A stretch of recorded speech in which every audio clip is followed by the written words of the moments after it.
Ladies and gentlemen, imagine standing before the divine throne, armed with perfect knowledge, absolute certainty, an unwavering conviction, and yet, in that very moment, being cast into eternal separation. This is not a story of ignorance, punished, but of knowledge becoming the ultimate veil. This is the paradox Ibn Arabi reveals through the tragedy of Iblis, and it holds a mirror to every spiritual seeker who mistakes the map for the territory. Distinguished guests, seekers of truth, and fellow travelers on the path of understanding, today we venture into one of the most profound and controversial insights of Islamic mysticism, as articulated by the great Sufi master Muhyiddin Ibn Arabi. We explore a teaching that has puzzled scholars and mystics for centuries: how knowledge itself can become the greatest obstacle to divine realization, and how all spiritual paths ultimately converge in the ocean of unity. Ibn Arabi presents us with a striking reinterpretation of the story of Iblis. Satan, when commanded to prostrate before Adam, Iblis refused not out of ignorance, but out of perfect knowledge. He knew, with absolute certainty, that prostration belongs only to Allah. His knowledge of Tawhid, of divine unity, was impeccable.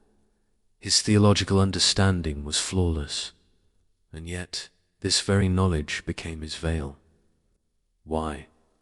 Because Iblis clung to the form of knowledge while missing its spirit. He saw the command through the lens of his understanding rather than through the lens of divine wisdom. He confused his comprehension of the truth with the truth itself. In Ibn Arabi's words, Iblis became veiled by his knowledge from the knowledge of the moment. This is the first great lesson.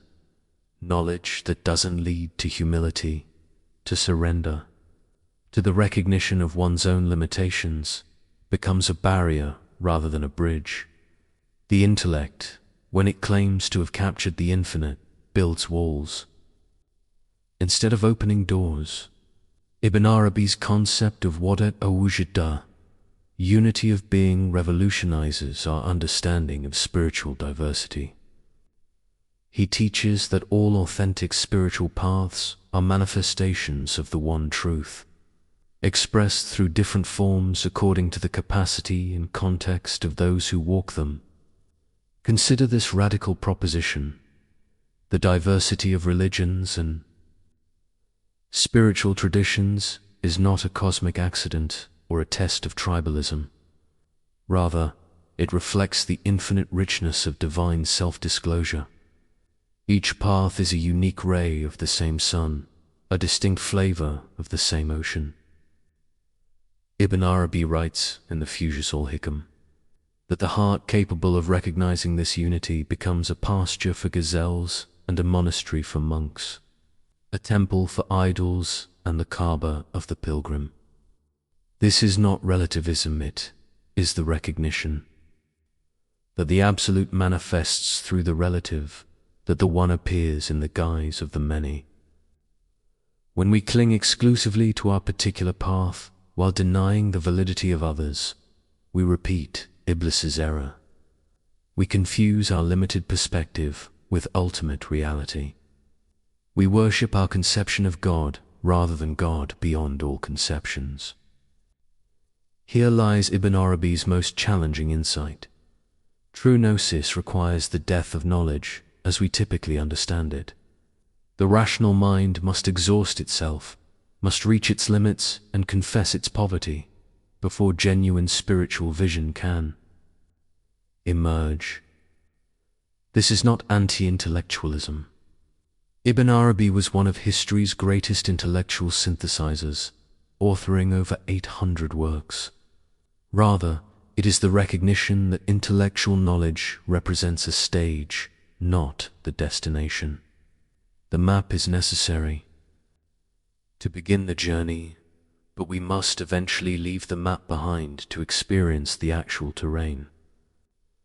The mystic path requires what Ibn Arabi calls bewilderment, hayra, a state where all our fixed certainties dissolve, where we become empty enough to be filled with direct perception of the real. In this bewilderment, we discover that our cherished beliefs, our theological constructs, our spiritual identities were all fingers pointing at the moon, not the moon itself. What does this mean for us, here, now, in our daily spiritual practice? It means approaching our own tradition with deep reverence while remaining open to the sacred in unexpected forms. It means holding our convictions with passion while maintaining epistemic humility.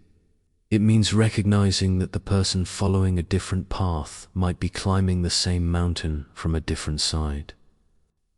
It means understanding that when we judge another's spiritual journey as inferior or false, we may be revealing our own veils rather than exposing their errors. It means that the ultimate sign of spiritual maturity is not the strength of our certainty, but the depth of our compassion for all seekers. Ibn Arabi teaches that the truly realized being sees with the eye of the real, perceiving the divine presence in all forms, recognizing that wherever you turn, there is the face of Allah. Ladies and gentlemen, Ibn Arabi's teaching presents us with both a warning and an invitation. The warning: beware of knowledge that inflates rather than empties, that separates rather than unites, that closes rather than opens. The invitation: enter the vast ocean of unity where all rivers of truth ultimately merge. The tragedy of Iblis reminds us that even perfect theological understanding means nothing without love, surrender, and the wisdom to see beyond our own perspective. The unity of all paths reminds us that the infinite cannot be contained by any single form, name, or tradition. Perhaps the highest knowledge is knowing that we cannot fully know. Perhaps the truest faith is the one that leaves room for mystery. Perhaps the most authentic spirituality is the one that bows not only before its own altar, but recognizes the sacred fire burning in every heart, seeking the real. In the end, Ibn Arabi teaches us that when knowledge becomes service rather than possession, when understanding becomes a doorway rather than a destination, when our certainties dissolve into wonder, it is then and only then that we begin to see with the eye that never blinks, to know with the knowledge that transcends all knowing. Thank you. My heart has become capable of every form, a pasture for gazelles and a convent for Christian monks, a temple for idols and the pilgrim's Kaaba, the tables of the Torah and the book of the Quran. I follow the religion of love, whatever way love's camels take. That is my religion and my faith. Muhyiddin Ibn Arabi.